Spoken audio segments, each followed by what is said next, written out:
Right now you listening to Innovative Black Station. Innovative Black Station. Innovative Black Station. The place where you can speak your mind. Your mind. Welcome to the Innovative Black Station. It's your host, Natty Black. We live from Cincinnati, Ohio. And today on the show, we got Grammy-nominated producer, Billboard charting rap artist, K. John. What's good? Chillin', man. Just in the lab, grinding. Grinding, as always, man. yeah. Grinding. So you grind. You said you got your new project coming out, right? Yeah, I got a new project coming out February 5th. Okay. It's called The 8th, and it's basically my 8th album. Okay. So kept it simple, but also to take it deeper, because I'm a Christian rapper. Like I rap about the story of David. He was the 8th son of Jesse. Okay. And so I feel like him a lot because I've been doing it for a long time. Yeah. But I feel like I still don't get my just due in a lot of ways. Okay. Whether it's in, worldly hip hop, Christian hip hop, there's always different dynamics I have to deal with. And so in a sense, I feel like the underdog. I feel underappreciated, overlooked. And so I talk about, how I feel on my album, because I know a lot of people can probably relate. It's like, man, I want to be doing this, and I have the skill set to do this, but I'm doing this. Right. And so I just want to encourage people like, yo, keep pressing, keep pushing. If you got a dream, you can make it happen. And then biblically, 8 represents new beginning. And so I feel like because I've been in it for so long, it's almost like I got a new fan base I'm trying to reach. And so I feel like I'm starting all over again. I'm grinding like a new artist, like I just came out or something. Now you spoke on being an underdog. Yep. And as a rapper, as a Christian rapper, what obstacles do you feel you have to overcome? So I feel like the obstacle it's really not much different than what I hear goes on in secular hip hop. Like there's a lot of egos, there's a lot of, you try to network with people or try to work with people and they kind of, like he ain't on my level. It happens in Christian rap. Like people, I just think hip hop culture, it breeds that. And so I think you even see the manifestation of that in Christian hip hop. So I deal with that a lot. Like, dudes, they fill you out. It's like, all right, 5 years ago he was doing this. And then they're like, well, he ain't doing that. So they're like, all right, maybe he's not doing it the way he was, And so I think sometimes the people who I used to hit up like, hey, I need a verse, they do a verse, next day for me.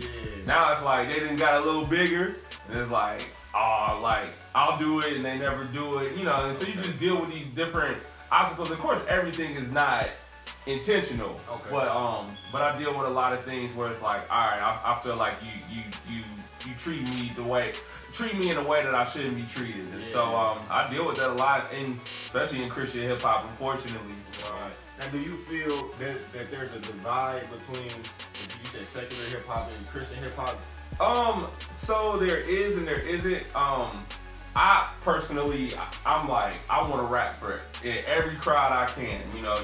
You'll find me rapping in churches, but then you'll find me rapping, at the Black Friend Reunion. You'll find me, I don't want to rap on Sunday. I want to rap on Saturday, And I think it's hard because you have to differentiate yourself in a sense, because if you want to rap at churches, which is where a Christian rapper is probably going to perform the most at, as far as paid gigs and things like that, you don't want the pastor to think, oh, he's going to be cursing in his music, he's going to be talking about, girls in an inappropriate way. So it's like, I gotta let people know that. But then when you say you're a Christian rapper, of course, then people who don't listen to Christian rap, who may listen to, what's popular on the radio, they're like, man, this is gonna be corny, it's gonna be whack.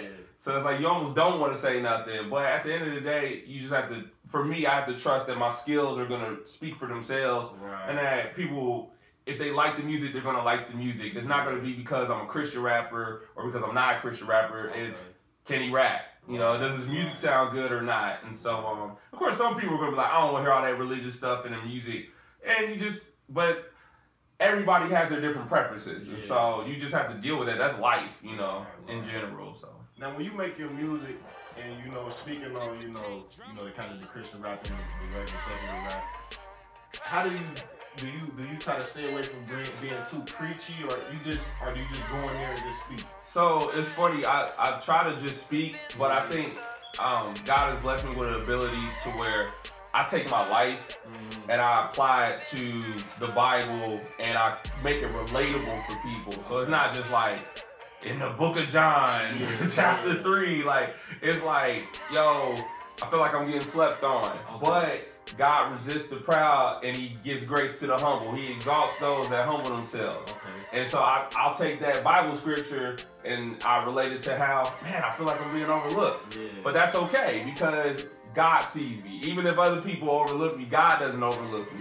And so when I say stuff like that, it encourages people like, okay, like, God does love me. He does, you know, he created me for a purpose. And if I have this in my heart, I have this vision in my mind, if he gave it to me, he's going to help me see it to fruition. So I think that's the angle I try to approach all my music. And it ends up coming out in a way where it's not too preachy, but it's not deviating from my beliefs either. And so I try to keep the balance. Like, I don't have to tell people I'm a Christian rapper, or I don't have to mention Jesus in the song, but when you hear my content, you're gonna say, this do sound a little different than what you may hear on the radio or what you may see on the videos and different things like that for pop culture. Now you say this is your 8th album. 8th album. How did you get started? So I got started, I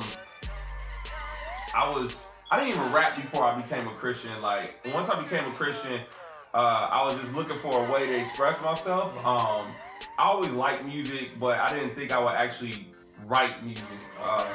And then one day I saw another Christian rapper. I think it just showed me like, man, maybe this could be just an avenue to where I could just express how I'm feeling, what I'm thinking, in a hip hop context. But then the more I did it, the more love I started getting. Like, dude, I was in high school when I started, so it was like people, my classmates were inviting me to their churches or, you know, their events, their groups that they were a part of, and they wanted me to perform. And just the more I performed, it was like word of mouth just got around.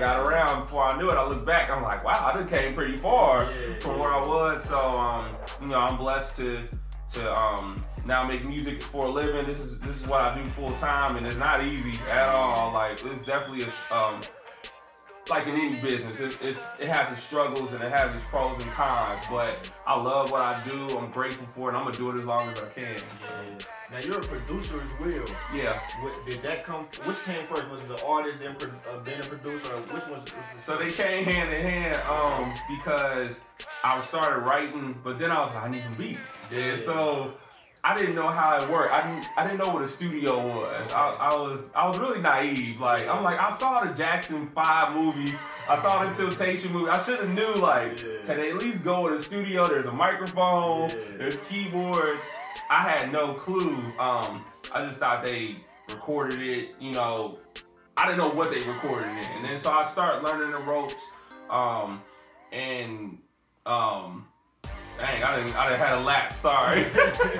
but yeah, like I went in, I started producing.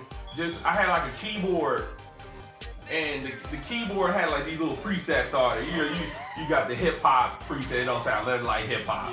So but I would just take these presets. I would just press play, and then I would write to them. These just don't knock the way I want. You know, at the time, Cash Money had just like really started getting popular up in the Midwest. No Limit was popping. So I'm like, damn, I need some beats like that. And so my dude, I used to go to the studio in Roseline like every week called Hitmaker Studios.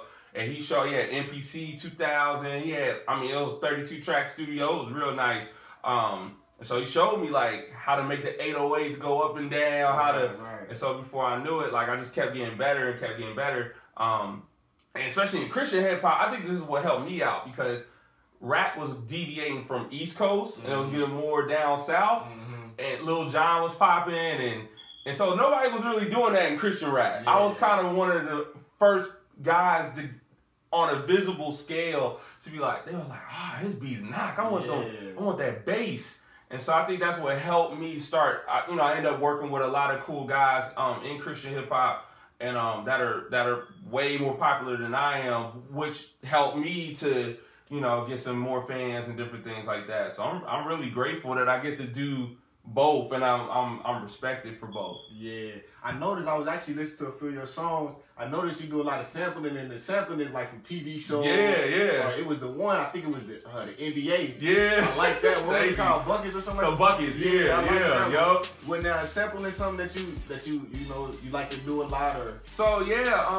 When I first started, like I was just playing on the Casio keyboard, making it happen. But once I started learning, like I started listening just to different, especially East Coast. I was listening to East Coast a lot. And I was like, man, he got this from this. Like, okay, like Cameron got this from here, or whoever produced it, you know, Just Blaze or Kanye, whoever. I really like Kanye. Like that's when I really started taking production seriously. I bought my first MPC, and he was doing all the sped up chipmunk sound and samples. So I wanted to be like him. I was speeding up stuff. And then I learned like, oh, you don't have to speed it up. People use samples in all sorts of different ways. So yeah, I learned like I really like taking a sample and either manipulating it to where you can't tell it's a sample, or I just be like, man, imagine if somebody rapped to that. That would just be dope. And so, especially for shows, when I do shows and a certain song come on, they're like, oh, like you pull on them heartstrings. And so, you know, people, especially Throwback Thursday, you know, all that kind of stuff, people are into that. So I think that's is another way just to connect with people. Okay. Now you spoke on Kanye, you looked up to Kanye. Who are some of your other influences? So when I first started, let's see, like I would say Timberland, love Alchemist, DJ Premier, Lil Jon, trying to think of some more. 3 6 Mafia, that was probably my biggest influence. They beats used to die. I mean, they still do. They still be cranking them out. But then Christian hip hop, like there's a guy named Tony Stone who he used to make his own samples, and so I know, of course, it's muddy in 2015, but I still. Although I do my Throwback Thursday music series, I try not to like sample too much because I'm like, what if this song blew up? And then I just was reading an article about a little flip. I'm like, I ain't trying to end up like him. So see, he sampled Pac-Man. Oh, okay, yeah. And they came after him.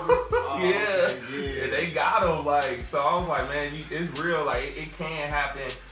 So like for the 8, for instance, there's no samples on that. Like if I want something sampled, I try to recreate the sample. And that's what Tony Stone was good at. He was really good at making it sound like a sample, but it wasn't a sample. And then there's a dude actually in Atlanta named Tone Jones. Dude's a monster. Like Just Blaze actually gave him a shout out via Twitter, and like he's top notch. So that's one of my dudes. I've never used any of his beats. I want to one day. I gotta get my paper up a little bit. That's why I produce myself, right? That's another expense I gotta pay. So okay. Now just recently, I think it was back in October, you had success at a beat battle. Yeah. Now how was that experience? It was my first time doing it. Oh really? So I was really nervous because Rapzilla is a pretty popular hip hop site. They do this beat battle every year at this event called Flavor Fest. So this was I think it was the 5th or 6th one, and I've watched a lot of my favorite producers compete in it. And I'm like, it's serious. Like, so I actually didn't submit to be in it. The website hit me up because they knew I, produced for all these people, and they needed one more person. So they hit me up, and I was like, y'all. Not only am I nervous, I only had like a week to prepare. Yeah. So, but I took it serious. I started grinding. I'm like, all right. That's where I pulled the samples out, and I'm like, man, this will be dope. And I think I did something that a lot of you don't really see in the beat battle, which I'm like, maybe I should start doing more beat battles, is I incorporated like acting within it. So like I sample like Mortal Kombat, and I'm like acting like Scorpion. I'm like, come here, and the crowd went nuts, So like every beat has some sort of theme, and then all the beats together had a theme, and I think that's what helped me win the beat battle. And so there was a cash prize, and then they had like an advertising package that I got for free, which I'm gonna use for my album. So I'm like, it was dope though. I definitely want to do it again, and I'm whether it's local or on a national scale, I'm gonna start entering more beat battles. I feel like Arthur Age. They slept on me. like Arthur H. I'm a giant killer. They thought that I was good, but they ain't think that I was good enough. They thought that I was good, but they ain't think that I was good enough. They thought that I was good, but they ain't think that I was good enough. But I had the will in me